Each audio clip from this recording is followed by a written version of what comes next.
cumpliendo las órdenes de la Junta Directiva de la Academia de la Historia de Cuba en el Exilio, tengo también el alto honor de entregar el diploma de membresía al señor y hermano, amigo de más de 40 años, al señor Pedro Corzo.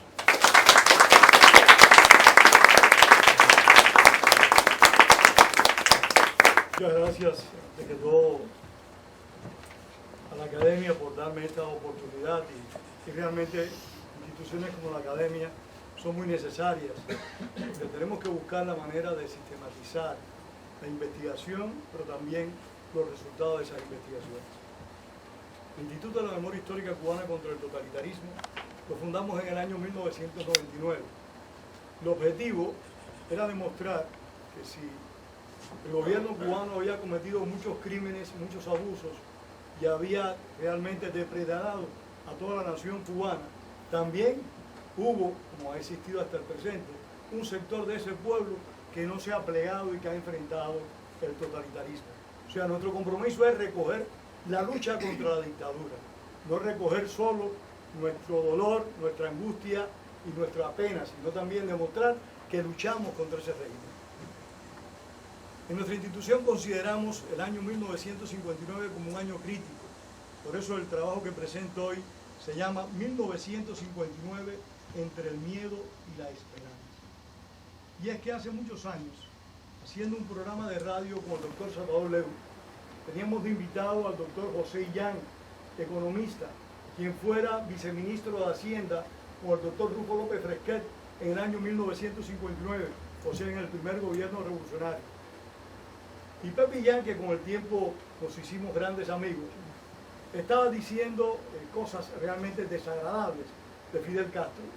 Y yo, en ese atrevimiento de la madurez, porque si digo joven es una mentira, en ese atrevimiento de la madurez le dije a aquel hombre que era mucho mayor que yo: Pepe, ¿cómo es posible de que ustedes, conociendo a Fidel Castro, aceptaran su liderazgo? Y él me dijo: Pedro, el problema es que en el 59 nos debatíamos entre el miedo y la esperanza. Lo que sucede es que cuando terminó el 59, solo quedó el miedo.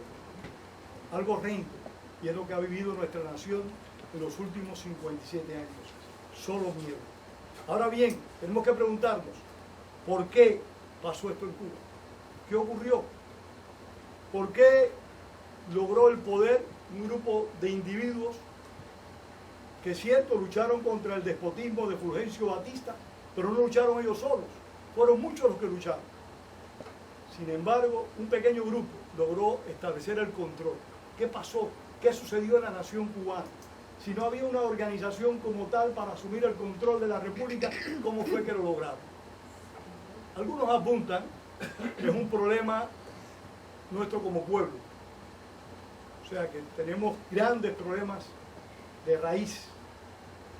Entre ellos, el problema de siempre buscar de que algún factor extranjero interfiera en nuestros conflictos históricos.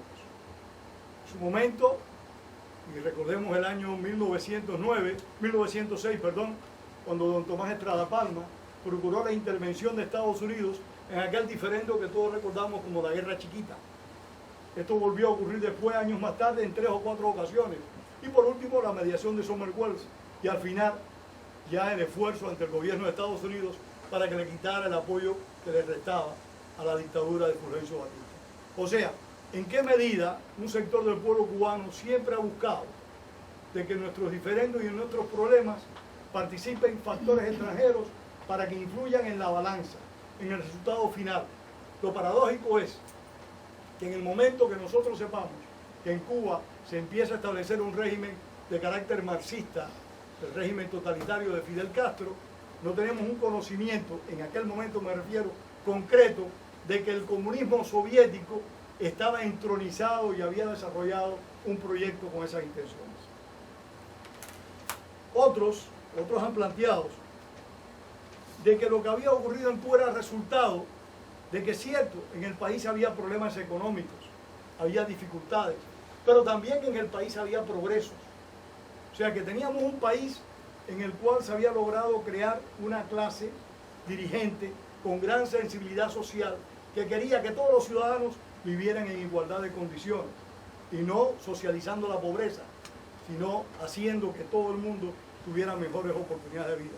Y que eso, la amargura de los fracasos de los gobiernos precedentes al régimen de Batista y por supuesto en particular la dictadura de Batista, determinó de que muchas personas se sumaran al proyecto de Fidel Castro y creyeran ciegamente, en el mismo. Y hay que preguntarse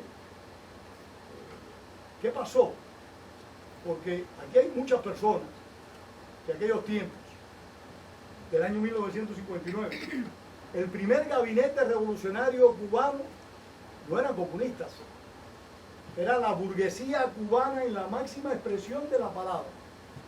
Sin embargo, aceptaron lo que dijo ahorita la doctora, el doble juicio a los pilotos. Aceptaron el golpe de Estado de Urrutia. Aceptaron el Congreso de los Melones.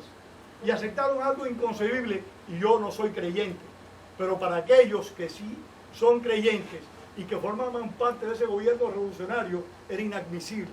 Restar de los fundamentos que estableció el régimen revolucionario, porque nunca restableció la Constitución de 1940, sino que restableció una ley fundamental copiando lo que Batista en su momento llamó los estatutos. Que esa ley fundamental le retiraron la invocación a Dios. Y eso lo aceptó la clase dirigente cubana que formaba ese gobierno, que en ese momento era en su inmensa mayoría católicos practicantes. ¿Qué pasó? Entonces la única respuesta es lo que dice Pepillán, el miedo y la esperanza.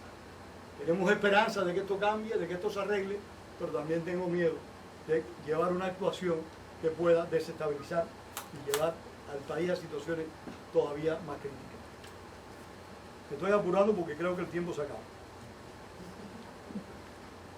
Hay situaciones para todos nosotros muy difíciles de racionalizar, de entender, de asumir. Y es cómo es posible de que el Tribunal Supremo de Justicia de Cuba, y esto lo recoge el coronel Ramón Barquín en su libro Los 3 días del triunfo del castrismo, cómo es posible que el Tribunal Supremo de Justicia de Cuba reconociera en la madrugada del 1 de enero, y aquí tengo un abogado que conoce bien el caso, que la revolución era fuente de derecho, eliminando cualquier posibilidad de que un presidente del Tribunal Supremo, en el caso que esa posibilidad existiera, asumiera la magistratura. Por supuesto, había un profundo desgaste que fue con el fraude electoral cometido por Fulgencio Batista en noviembre del 58. En fin, fue como una tormenta perfecta. Muchas cosas malas se sumaron con muchas esperanzas. Hubo una ebullición gigantesca que nos llevó a un régimen que lamentablemente se ha impuesto en el país por 57 años. Pero, de más está decir, porque aquí hay muchas huellas, muchas huellas del esfuerzo de un sector del pueblo cubano. No voy a decir todo, porque la dictadura no se ha mantenido solo por el garrote, que ha usado mucho garrote, se ha mantenido también por los muchos cómplices que ha tenido. En Cuba han sobrado cómplices. Lo que pasa es que lamentablemente esos cómplices han sido por etapas. Y a veces nos encontramos caminando por las calles de cualquiera de estas ciudades o cualquier país de América Latina o de cualquier lugar del mundo a uno de esos grandes cómplices que fue culpable directo de muchos de los males que ha acontecido en nuestro país. Y yo no estoy hablando de venganza, ni estoy hablando de pasar cuenta, estoy simplemente diciendo una realidad, y es que hay que asumir conciencia y no permitir que le hagan a otro lo que nosotros no queremos que nos hagan a nosotros mismos. La dictadura ha dejado una cosecha gigantesca de víctimas, ha dejado un país realmente destruido. En estos días hubo una discusión muy fuerte entre dos amigos por la palabra hacer, y es que uno de los amigos decía que aquellos que se oponían a la palabra hacer era porque venían de la burguesía rancia cubana. Oigan esto, no, es el buen hablar cubano que nunca se usó el término hacer, jamás usó ese término en el buen hablar cubano. Pero, ¿qué es lo que ha pasado en nuestro país? Se ha vulgarizado lamentablemente la nación, se han perdido muchos valores y hay que ir al rescate de esos valores, hay que esforzarse por restaurar lo que hemos perdido y mejorar lo que teníamos. Tenemos que hacerlo de una forma continuada, constante, dedicada, permanente. Tenemos que buscar paradigmas. Ahí tenemos dos paradigmas de la futura nación cubana, Porfirio Ramírez y Pedro Luis Boiter. Pero hay otros muchos paradigmas. Está Zapata Tamayo, que murió hace unos cuantos años atrás. Hay paradigmas en la nación cubana. Tenemos que cultivarlos, tenemos que promoverlos, tenemos que eliminar lo que algunos llaman el fuego amigo, estarnos atacándonos constantemente los unos a los otros porque fulano de tal no me cae bien o no es simpático. La historia de Cuba, por desgracia, aquellos que la conocen saben, está llena de ese episodio y de esa condición. No me llevo bien con fulano de tal y yo lo cuestiono, lo critico, no importa lo que está haciendo, yo voy a estar en su contra y voy a hacer el trabajo sucio del enemigo. No, pensemos esto, trabajemos juntos, no tenemos que querernos, no tenemos que ser amigos, pero para hacer investigación histórica tenemos que apoyarnos mucho los unos a los otros. Los otros días Solanita me llamó la atención con mucha validez sobre algo muy importante, y es que habíamos elaborado una lista de presos políticos cubanos muertos en huelga de hambre. Teníamos una lista de 13, estábamos equivocados en uno, en Vidaurreta, que no murió en huelga de hambre, murió de un ataque al corazón y no fue el primer huelguista que murió en huelga de hambre en Cuba.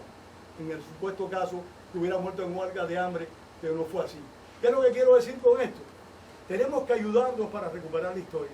Tenemos que ayudarnos para tratar de restaurar los paradigmas sobre los cuales debemos construir la nación cubana, porque de lo que sí no podemos tener duda, de lo que sí tenemos que estar seguros, que más temprano que tarde, nosotros vamos a tener un país. Quizá algunos de nosotros no lo veamos, pero estamos trabajando como si lo fuéramos a ver. Muchas gracias.